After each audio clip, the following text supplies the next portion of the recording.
This year marks the 50th anniversary of the release of nearly 600 American troops held captive during the Vietnam War.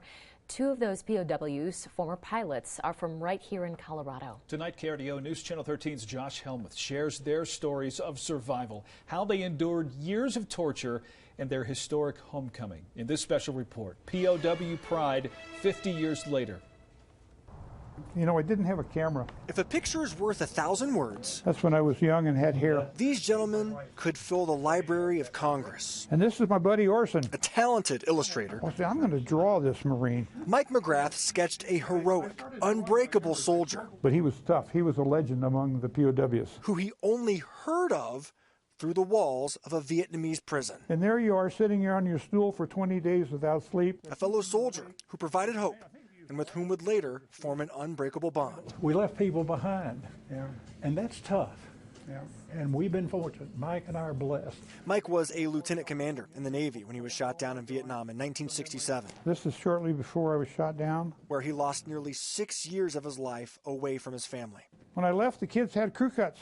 I come back and the wives said, no, all the boys have long hair. Orson was a Marine Corps captain who was shot down in 1967 on his very last mission, of which he volunteered. I was not convinced I would ever get out of this mess. He spent 6 years, 4 months in captivity. I was in this pit, and all night long, I'm saying to myself, this is not real. Both were POWs in the infamous Hanoi Hilton. I said my prayers, I'm going to die, because they had me down by the river and they're beating me in the head. I was in shock. I said if there was one thing that would be characteristic of anybody getting shot down, there is the effect of shock, which is profound. 50 years later, using the tap code, they reminisce on the only way of which they could once communicate. And you got here, that's Roger. They remember the cellmates who helped keep their spirits up, including former U.S. Senator John McCain. And he was a tough guy. He did good work as a POW. They remember those who never made it home. We've witnessed death very up and close, and we've lost a lot of good friends. And all those who did come home 50 years ago. That was why it was so important, that we helped each other through bad times. We'd go out and get tortured and be dumped back in the cell. And the guy next to you, as soon as the guards walked out, I always refer to it grabbing your hand. Of course, it was through a wall, but they'd start tapping, said, how are you? And you'd mutter something as best you could, and they just said, hang in there, we'll talk to you tomorrow. God bless you. 591 Vietnam POWs were released in early 1973 for Operation Homecoming, Mike and Orson included. We had 40 to 50 POWs per airplane, and we were ferried out of Hanoi to the Philippines, Clark Air Force Base.